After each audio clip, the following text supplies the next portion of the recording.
Those who believe that frequency response measurements tell you everything there is to know about an IEM or headphone would tell you that these two IEMs from NF Audio sound almost entirely the same. They'd be wrong. Very wrong. NF Audio might just be the coolest brand in IEMs, at least at the moment. Their branding is completely on point and somehow conjures the feelings of opening up a new album either on CD or vinyl when you first crack open the box of something like the NA2 There's a rock and roll vibe to the branding, and it actually biased me a little bit towards loving these products before I'd even tried them, at least initially. Curiously, NF Audio offer two almost identical IEMs in the NA2 and the NM2. Both cost $169 US. Even more confusing is the fact that the NM is the professional series, despite the M in the name, which might make you think it's the musician series, but that's the NA2 Don't think that this is a negative review though, it's not, but it does have some nuance.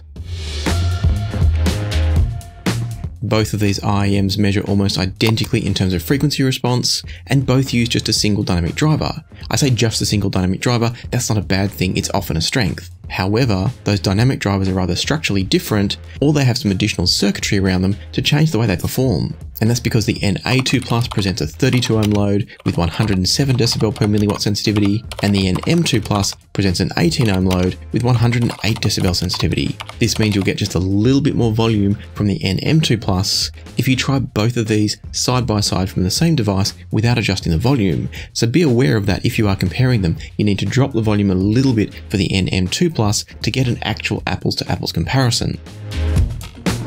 Both IEMs come with nice accessories such as tips, cable, case. There's nothing extraordinary there, but it's what you'd expect for a $169 US IEM. I will say that I think the overall styling is great. Little touches like the finish on the 3.5mm plugs on both of these IEMs look great.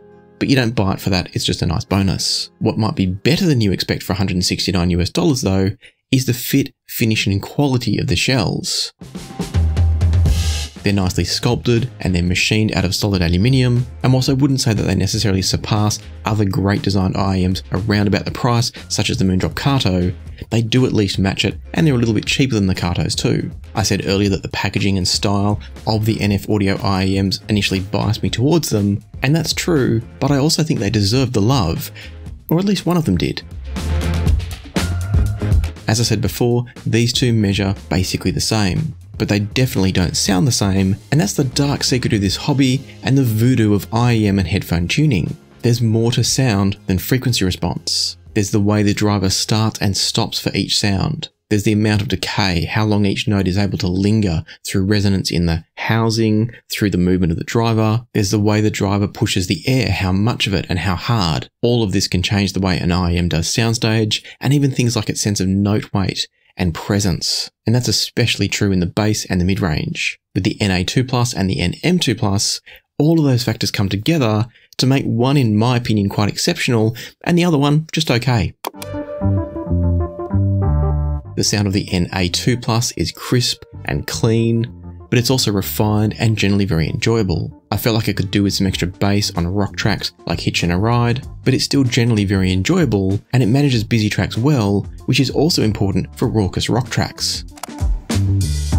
Swapping to the NM2 shows that they share similarities, but the NM2 is noticeably a little bit more energetic in the upper mid-range, and it also comes across just a touch weightier in the bass. The NM2 from a tonal point of view works better on a track like Hitchin' a Ride. Despite their similar frequency responses, the NA2 overall comes across just a tiny bit V-shaped, or maybe even just L-shaped with the treble lift. The NM2 comes across just a little bit fuller and richer sounding. On frequency response or tonality alone, I would probably choose the NM2 But the NA2 has a trick up its sleeve.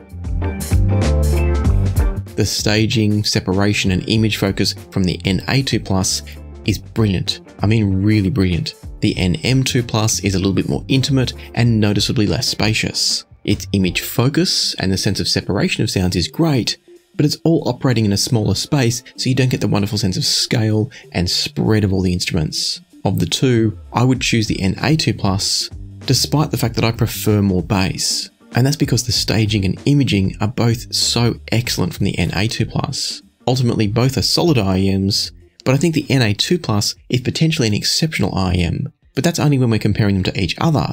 So let's talk about competition. If you're hunting for a great IEM around that $170 price point, you'd be crazy not to look down a little and check out the Meze Alba. For $149, they also offer gorgeous design, excellent comfort, and great accessories. They also offer smoother, warmer sound. Comparing the Albas with the warmer of these two NF audio IEMs being the NM2 Plus, the NM2 Plus shows that it's got a bit more texture and a sense of greater resolution compared to the Albas. That's also the weakness of the NM2 Plus though, because they can get a little bit harsh if you're listening to an edgier recording or a track that just gets a little bit aggressive.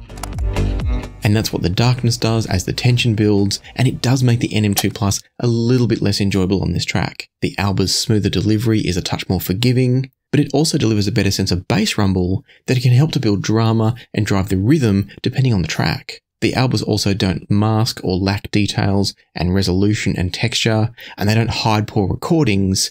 It's just not their focus or their priority. Both of these IEMs, being the Alba and the NM2 Plus, deliver relatively intimate sound stages, but the Alba tends to throw things deeper and present a more layered soundstage, whereas the NM2 Plus tends to bring background sounds quite forward. Sounds like drums and backing instruments are quite close and more sort of wrapped around you. I think in the end, if you do prefer a slightly smoother, warmer sound, a sound that's easier to listen to but still very high quality, the Albas are the better IEM here, I think. If you're looking for greater texture and resolution, the NM2 Plus is a little bit better than the Albas there, but that's also where the NA2 Plus comes to play. So let's now put the NA2 Plus up against a real titan in this category, and that's the Moondrop KATO.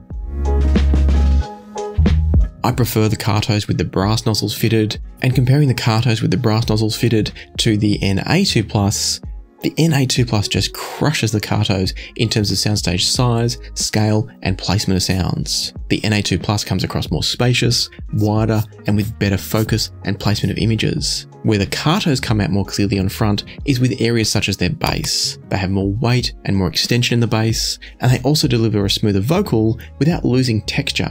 They just add a bit more body to it as well. Switching back and forth, the NA2 Plus is more exciting, more interesting, and that's due to the separation and the imaging.